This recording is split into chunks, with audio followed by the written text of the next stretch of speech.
नमस्कार, current affairs के इस वीडियो में आपका स्वागत है। आइए सबसे पहले एक प्रश्न को देख लेते हैं। Who is Divya Deshmukh? दिव्या देशमुख कौन है? तो दिव्या देशमुख है इंडियन चेस ग्रैंड मास्टर, एक भारतीय शतरंज खिलाड़ी हैं वो, और उन्होंने बहुत अच्छा प्रदर्शन किया है हाल में खेलों में। Who did Divya Deshmukh defeat in the second leg of the blitz semifinal at the world team blitz championship in London? Divya Deshmukh ने लंदन में विश्व टीम ब्लिट्ज चैंपियनशिप के सेमीफाइनल के दूसरे चरण में किसे हराया?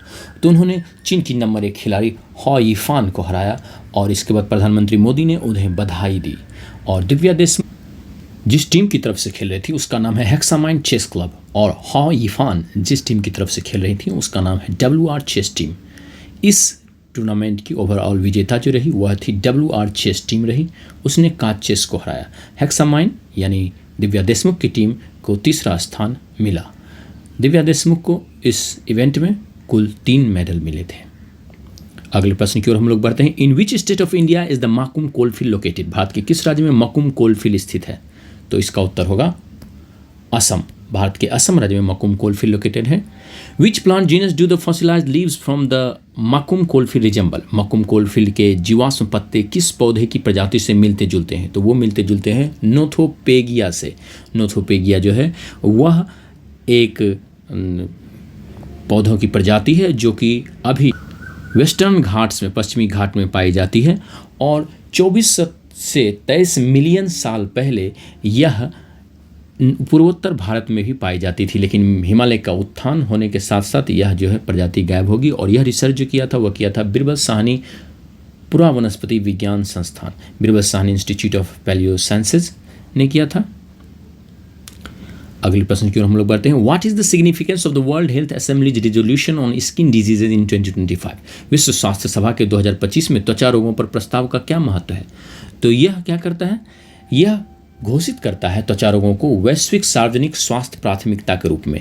It declares skin diseases a global public health priority. Global public health priority घोषित करता है ये स्किन डिजीजों को। बहुत ही महत्वपूर्ण बात है यह। अगर हम लोग देखें स्किन डिजीज़ के बारे में, तो स्किन डिजीज़ जो है वो 2 बिलियन लोगों को हर साल प्रभावित करता है ग्लोबली, वैश्विक स्तर पर। और सबसे बड़ी जो समस्या आती है मध्यम और निम्न आय वाले देशों में, वह है प्राथमिक देखभाल में त्वचा विज्ञान से प्रशिक्षण की कमी। अच्छे डर्मेटोलॉजिस्ट की कमी मिलती है। अब स्किन के बारे में हम लोग जान लेते हैं। तो यह मनुष्य के शरीर का सबसे बड़ा अंग है, और इसमें पाया जाता है एक पिगमेंट मेलानिन, जिसके कारण कि हमारे शरीर का जो जिसमें ज़्यादा होता है उसके शरीर का त्वचा का रंग ज़्यादा काला होता है। और मेलानिन जो है वह हमें यूवी रेज से प्रोटेक्शन प्रदान करता है, और इस तरह से सनबर्न से और स्किन कैंसर से भी शरीर को सुरक्षा प्रदान करता है। स्किन ही विटामिन डी को सिंथेसाइज करता है, यानी विटामिन डी बनाता है सनलाइट के उपस्थिति में, और इससे जो है शरीर में कैल्शियम का एब्जॉर्प्शन, कैल्शियम का अवशोषण और स्वस्थ हड्डियाँ बनती हैं। तो विटामिन डी का सिंथेसाइज कौन करता है? वह स्किन करता है।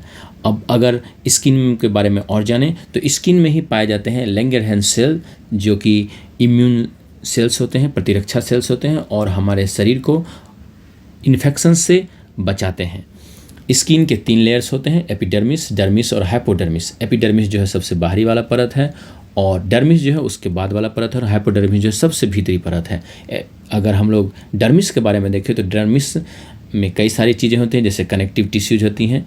इसके अलावा हेयर फॉलिकल्स यहीं पर होते हैं, स्वेट ग्लैंड्स यानी पसीने की ग्रंथियाँ जो हैं यहीं पर होती हैं, ऑयल ग्लैंड्स, सेबेसियस ग्लैंड्स जिन्हें कहते हैं, जो त्वचा के भीतर होते हैं वो भी डर्मिस में ही होते हैं। Blood vessels, lymph vessel, nerves जो होते हैं वो सभी डर्मिस में ही होते हैं। हाइपोडर्मिस जो है वह भी हमारे शरीर के लिए बहुत ही महत्वपूर्ण है, क्योंकि यह जो है फैट और कनेक्टिव टिश्यूज से बना होता है, और यह हमारे शरीर को गर्मी और ठंडी इन दोनों से इंसुलेट करता है। साथ ही साथ यह एक प्रोटेक्टिव पैडिंग भी उपलब्ध कराता है, जिससे कि अंदर की मांसपेशियां जो हैं और हड्डियां जो है वो सुरक्षित रहते हैं। साथ ही साथ यह एनर्जी भी स्टोर करता है।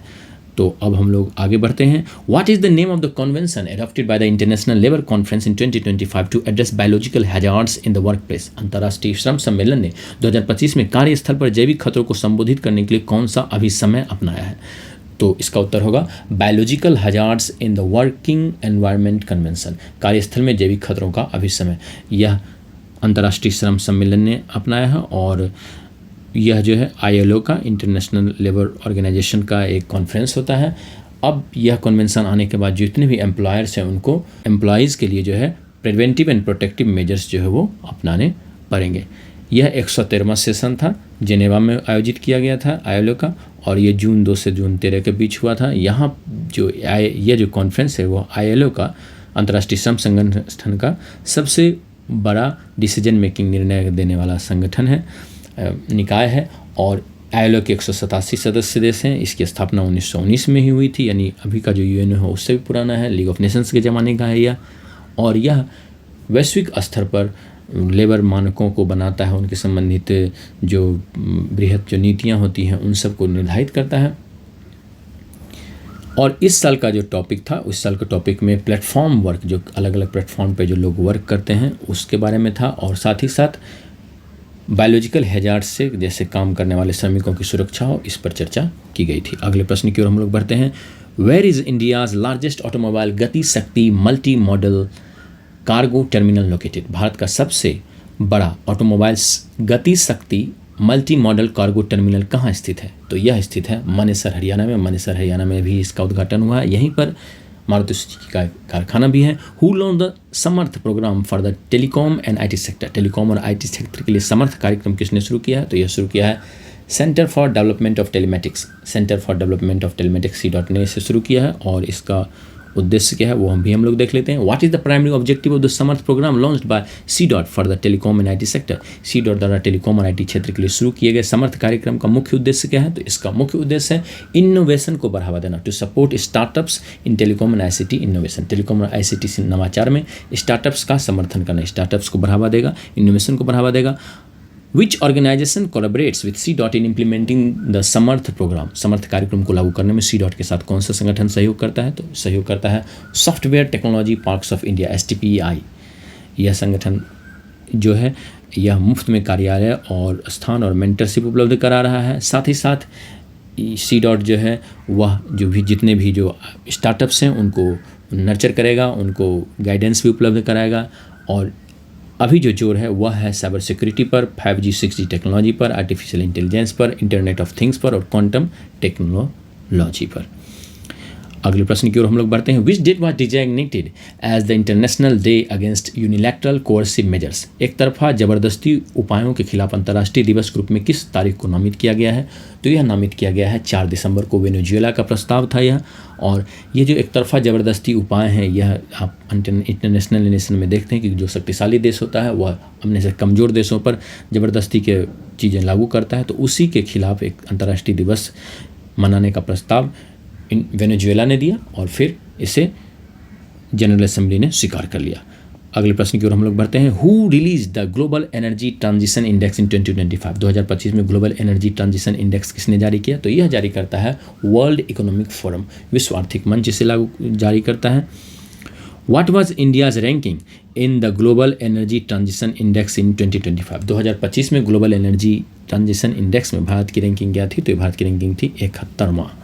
अगले प्रश्न की ओर हम लोग बढ़ते हैं। Which country top the global energy transition index in 2025? 2025 में ग्लोबल एनर्जी ट्रांजिशन इंडेक्स में कौन सा देश शीर्ष स्थान पर रहा? तो स्वीडन शीर्ष स्थान पर रहा। What is one area where India showed significant improvement in the 2025 Global energy transition Index? 2025 Global energy transition Index में भारत ने किस क्षेत्र में उल्लेखनीय सुधार दिखाया? तो यह है एनर्जी इफिशियंसी के क्षेत्र में, ऊर्जा दक्षता के क्षेत्र में। How many countries were assessed in the 2025 Global energy transition Index? 2025 Global energy transition Index में कितने देशों का आकलन किया गया? तो 118 देशों का आकलन किया गया। Which organisation releases the hunger hot spots report on acute food insecurity? तीव्र खाद्य असुरक्षा पर हंगर हॉट स्पॉट रिपोर्ट कौन सा संगठन जारी करता है? तो यह जारी करता है Food and Agriculture Organization and World Food Programme. खाद्य और कृषि संगठन और विश्व खाद्य कार्यक्रम मिलकर इसे जारी करता है।